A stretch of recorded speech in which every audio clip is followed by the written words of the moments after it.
Hi, everyone. So today's a little bit different because I get to interview Tak. And Tak is our CIO. I'm the CEO of AttacheWorks. And today we're going to talk about wellness because this is something Tak knows a lot about. He's a yoga instructor. He does, I always mess the name of this up. Capoeira. Capoeira. And he is going to talk to us about wellness. So Tak, when you think about the workplace, what's important, and you do some wellness training for companies, what do you think is important for businesses when it comes to wellness? I think probably the thing for businesses to understand is there's a gap between what they understand and what their employees feel. There's an interesting study that said that I think 40% of employees who were surveyed said that stress was the primary reason they left their previous job. Interesting. 40% of them said that was the number one reason. But when employers were surveyed about why people left, they're Let me guess. What? Let me guess. Go ahead, guess. What? Money. Yes, exactly. The employees always thought it was money or promotion opportunities or something like that's measurable, basically. So I found that really fascinating, right? Because it's easy to put the blame on something that feels like maybe it's out of your control. I don't know. But stress is something that can actually be controlled, oddly enough. It seems like, oh, stress is just a fact of life in modern day life. It's actually not. There's a fair amount of science that has been used to describe how certain kinds of techniques can reduce stress almost immediately. And people just don't know about it. And but people who practice yoga do. So do you want to share a couple of those with us? Yeah, sure. So I don't know if you're familiar with what Navy SEALs are, right? Mm-hmm. So they have a technique. I don't recall what they call it, but it's basically box breathing. It's taking the breath and putting it into 4 phases. There's inhaling, holding like with full lungs, and then exhaling, and then holding on empty, and then repeating. So there's like 4 phases. Does that make sense? Mm-hmm. So apparently Navy SEALs use this as a technique to keep themselves calm under the most stressful situations that like most humans would never even encounter or even imagine, right? But this is what they do. And that is actually a yogic technique. It's called Ujjayi breathing.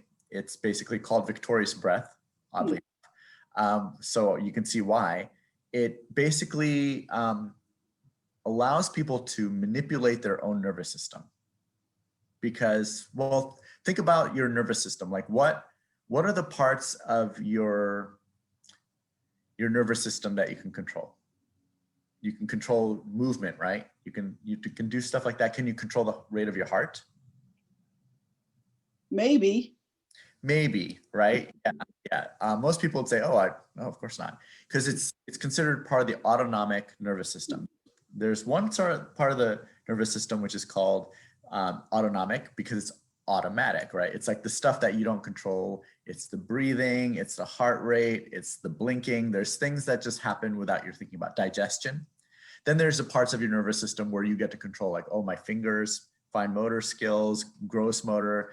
There's things, so there's 2 sides of the nervous system. The funny thing though, is that there's one activity that sits in the middle, which is breathing.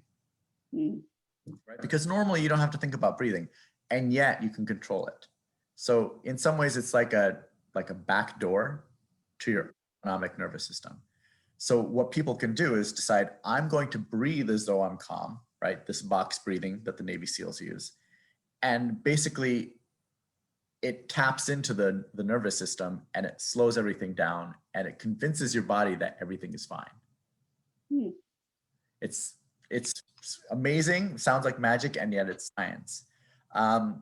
So this is probably the thing that I always include in workplace wellness programs. It's like, you think, oh, workplace wellness, it's going to be yoga poses and like stretching and stuff, all really useful. But the primary tool there is the breathing. So Tak, we do a lot of work with small businesses. What can small businesses do to help their people when it comes to stress management? Right. So one of the great things is that some of these stress management tools don't require like an ongoing relationship with a yoga teacher. You can just bring in a coach and have that person teach your people various coping mechanisms, right? Like there's that 4-part breathing. Once you know how to do it, you just know how to do it. All the tricky part is remembering to do it when you need it. Right, right. Which is why of course, it does help to have a regular yoga practice, because when people do it week after week, they start to get into the habit of breathing like that. Remember, oh, this is tough, but oh yeah, I remember my body can calm down if I just start breathing, and it becomes a habit after a while. But one thing for employers to recognize is that yoga in the workplace is a relatively cheap wellness technique. In terms of your bang for your buck, right? Because a lot of wellness things require gear or like a bus to take you somewhere or equipment or whatever. Whereas yoga, basically you can set people up in the cafeteria and otherwise you don't really need a whole lot else. So from that point, it's relatively cheap. There's also options for companies to team up with other companies. Like let's say there's a company that is renting out an office in a shared office space. If there are other small businesses, they can share the same yoga teacher, right? So there's options like that. So what about the small business that has people working mostly remotely? See, that's where it could be actually pretty inexpensive when you look at the numbers. The funny thing is, because the yoga instructor won't have to charge you for travel time, which is actually a key component, right? Because if the yoga teacher is there for just an hour and they're charging you for the cost of having to get there and coming back, then it doesn't make as much sense as if they just need to log in, interact with your employees, and then log out. That person, that teacher, has the opportunity to work a lot more and earn a lot more in the same amount of time.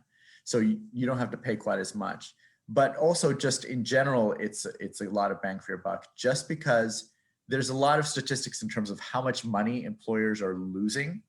Just like there's a misconception about like what the employees are complaining about, there's also a misconception about just how much money is lost by a business based on the lack of employee wellness, right? I think so that includes things like the time the employees are sick.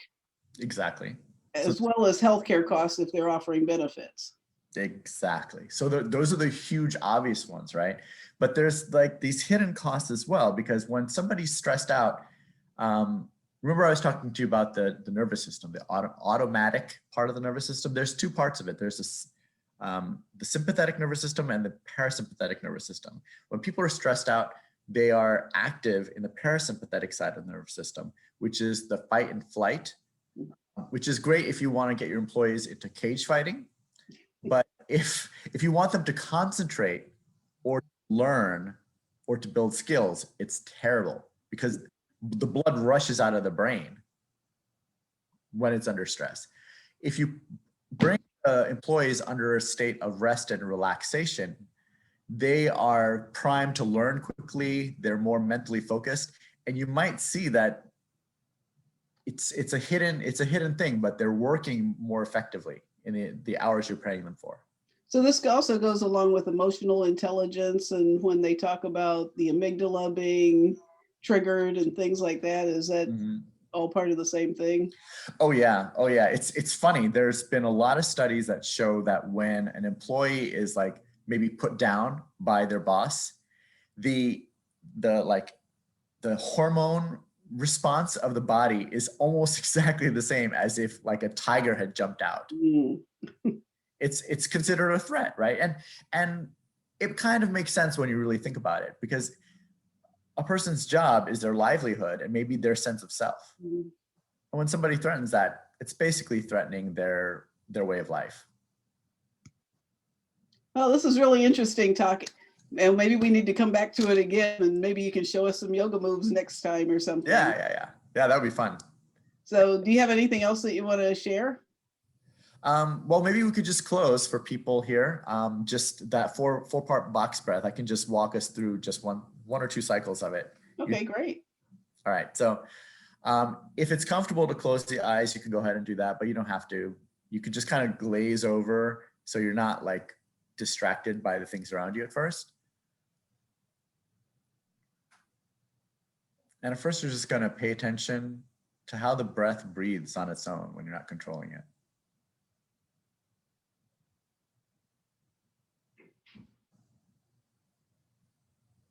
Just notice what it does on its own. And then we start to control it. We'll do an inhale on a count of 4, 3, 2, 1. Hold for 2. And exhale. 3, 2, 1. Hold. 2. And inhale.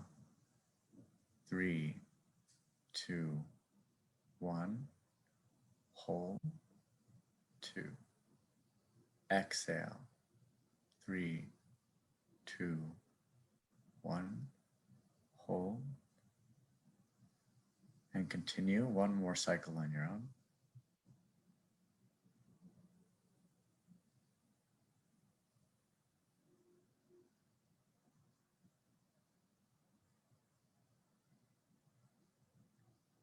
And let your eyes open if they're closed. And you can see if you feel different from that. I think that's worth closing on. Yeah. So give it a try, everyone, whenever you're feeling stressed out. Sounds great. And as you always say, like and subscribe, and we'll see you next time. All right. Thanks, everybody. Thanks, Lisa. Okay.